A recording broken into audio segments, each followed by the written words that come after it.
खुलुमबाय लोगोफोर बे समाव आङो जुमदार रादाबनि जानानै गासैबो नायगिरि नोंथांमोनखौ बरायबाय। बे समाव आङो दंफैयो दिल्लीयाव जन्तर मन्तराव जे विदर्भ आरो बड'लेण्ड रायजोनि थाखाय जे खौसे जयैहाय जे लानाय हाबाफारि बे हाबाफारियाव आङो दंफैयो। बिनिखायनो बे समाव आङो मोनफा मोनफायै जे दिनैनि बे हाबाफारि जे गोदान दिल्लीयाव माने जन्तर मन्तराव जे लानाय जे हाबाफारि बड'लेण्ड आरो विदर्भनि जे जुथायै जे बानजायनाय बे हाबाफारिखौ आङो नोंथांमोननो मोनफा मोनफायै देखायलांनो थाखाय आखायाव लादों। नोंथांमोना जोबजासिम हाय लोगोफोर हाय आदा माब्ला सफैखो दिल्लीयावलाय? मैया हेल' लोगोफोर बिथाङा जाहैबाय सोमदोन नार्जारि। बहानिफ्राय फैदों बुन्दु? मा खालामनो फैदों? आलादा रायजो बड'लेण्ड बिजों दाबिनो फैदों जोङो। मोनलाङाबा थांनाय नङा नामा? थांनाय नङा। बावनो थागोन? सानबेसे थागोन? मोना जेसेबांसिम थागोन? रायजो बिनायनि सोमावसारनाया भारतबर्ष नाङैनो सोलिगासिनो दङ। नाथाय भारत सरकारा खोथा होबाबो बे समस्याफोरखौ बे जेंनाफोरखौ दाबो समाधान खालामाखै।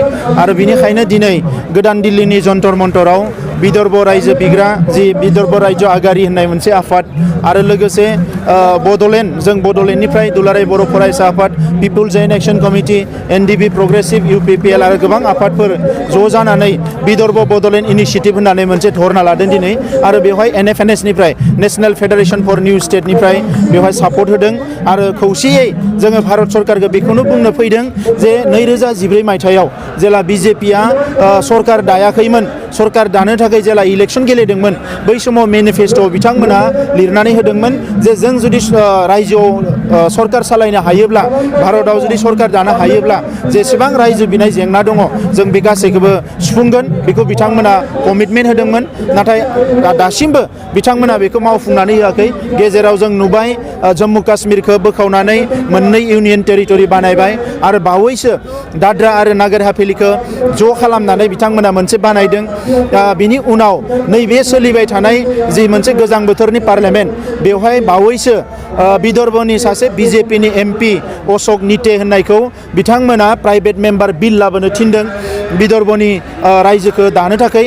आरो बेवहायनो जों बुजिनो हादों जे बे सरकारा, बे हान्जाया, बिजेपि हान्जाया माने रायजो दानायखौ मोनसे राजखान्थि बिथांमोननि एजेन्डा एबा आयदा हिसाबै लानानै दंगासिनो दङ।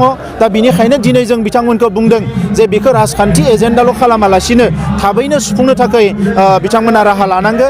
आरो दिनै बिनिखायनो बेवहाय गांथाम मेम'रेन्डाम भारतनि प्राइम मिनिस्टार, हम मिनिस्टारनो होनाय जागोन। गांसे विदर्भ रायजो आगारिनिफ्राय, बड'लेण्डनिफ्राय, एनएफएनएसनिफ्राय जोङो बिथांमोननो दिनै मोनसे रिमाइन्डार होनानै मेम'रेन्डाम होनायनि गेजेरजों जों बुंनो सानदों जे थाबैनो बिथांमोना बे जेंनाखौ सुफुंनांगौ। नङाब्ला अल इन्डियायाव जेरावबो गोख्रोंनिफ्राय गोख्रों सोमावसारनाय जागोन आरो बिनि थाखाय बिथांमोनानो दायनिगिरि जागोन।